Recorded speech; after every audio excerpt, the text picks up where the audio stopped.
Hey guys, it's Paige from the Helen, Schuler Nature Center. Welcome back to the Home Eco Challenge. This week we're talking about Ecosystems 101. It's the Natural Leaders Project Home Eco Challenge. All right, you guys, so enjoy this footage of the beautiful Elizabeth Hall wetlands, aka Turtle Waters or Spokane. So I just wanted to review this week. We've had the opportunity to get to know your local home ecosystem. In fact, you guys have basically become ecosystem experts.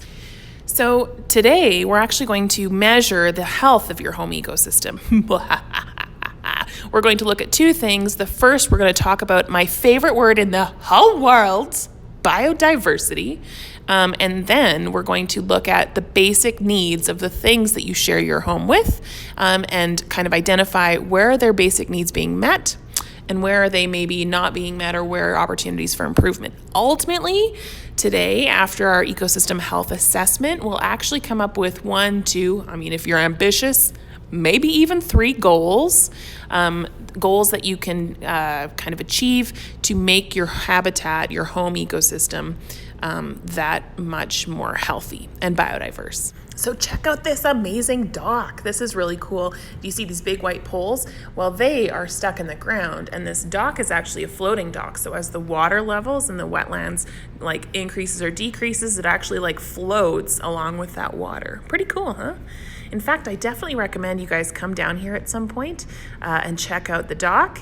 I did spot my first turtle of the season. I mean, they may have been out for longer, but this is the first one I've seen. It's actually, you can kind of see it on the log over there. You can kind of see it. Anyway, let's get back to ecosystem health, but for the time being, just remember the wetlands is always here and there's lots of cool stuff to see. All right, well, let's get into this video. First, we're going to talk about biodiversity.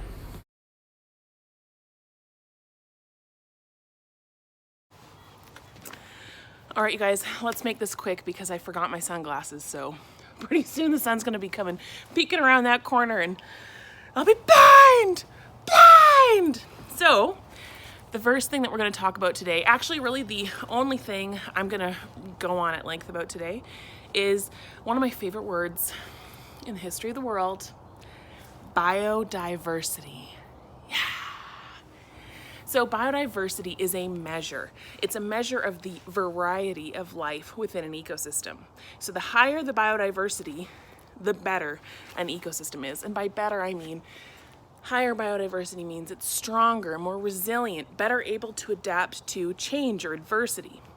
Now this makes a bit of sense because, well, when you have more different variety of life within an ecosystem, if something like a disease or a natural disaster comes through that ecosystem, well, there are more players that can figure out a way to adapt and move on and live on. So in terms of fancy definition, biodiversity literally means biological diversity or life variety.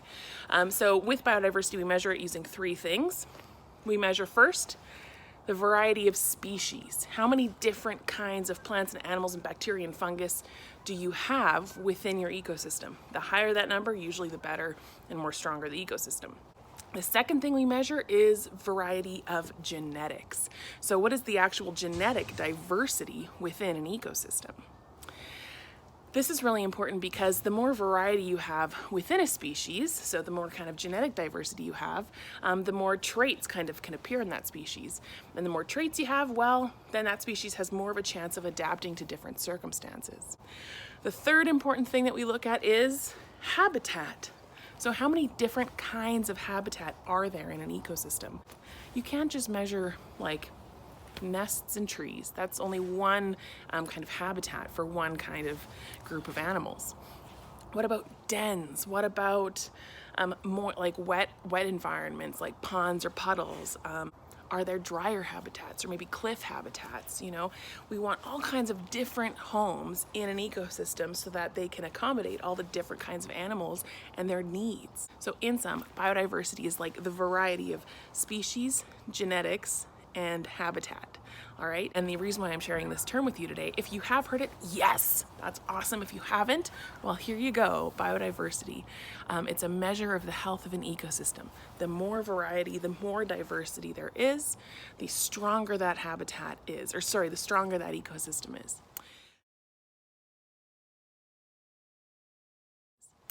So today we're gonna actually do a bit of an ecosystem health assessment. Now, there are like really fancy pants, super scientific ecosystem health assessments that you can do. We're not gonna do that today. We're gonna do something really simple. So we've talked about biodiversity. The other thing I think we're going to base our study off of today is basic needs.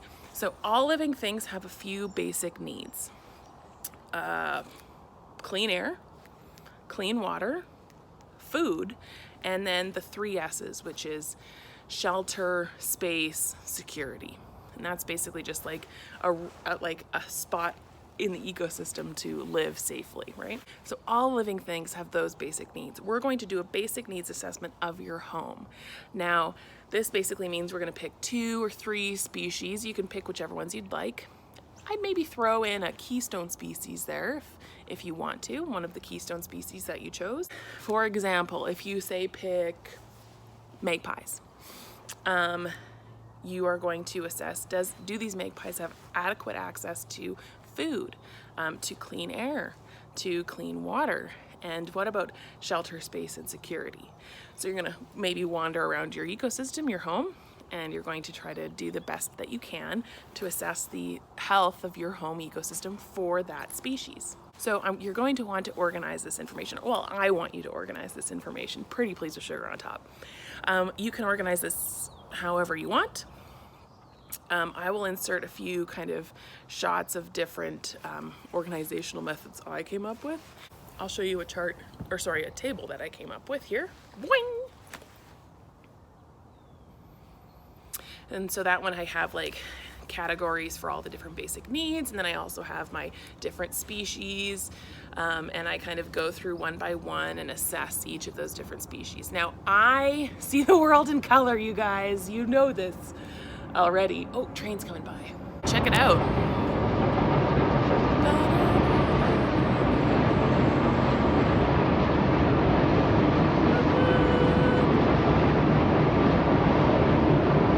Actually, it's interesting because that train is one way that us humans, that's one way that we meet one of our basic needs. A lot of like grains and cereals or like crops are transported by train. That's how we get our food. Anyway, the train has passed. So you can see the example of the table and how I organize things into the basic needs and then also by species. And then I went through and I filled in, if the species needs are being met completely, I fill that square in green. If it's kind of like in between a little bit, it's being met, but it could be better, that's yellow. And then if it's not being met at all, I fill it in with red. And then you'll notice there's also a notes section. Now, this is really important. When you notice something out of the ordinary, like maybe something that's yellow or something that's red or something that's like extremely green, make a note of why. And so there are a bunch of different things that you can look at to help you kind of understand why. Now, for example, when we talk about clean water, there are a lot of things that actually impact the access that something has to that clean water. Think about things like erosion, weather, season, temperature, shade. All of these things actually help to influence whether or not there is actually water in a certain area of your yard or of your home. Same thing can be said for things like food. Think about pollination, think about season, think about, again, temperature, or, even things like your neighborhood. So you can look at all of these other things to kind of get a sense of why or why not a need is being met in your home. All right? Now you can also, maybe you're more of a visual person, maybe you don't feel the vibes of the table.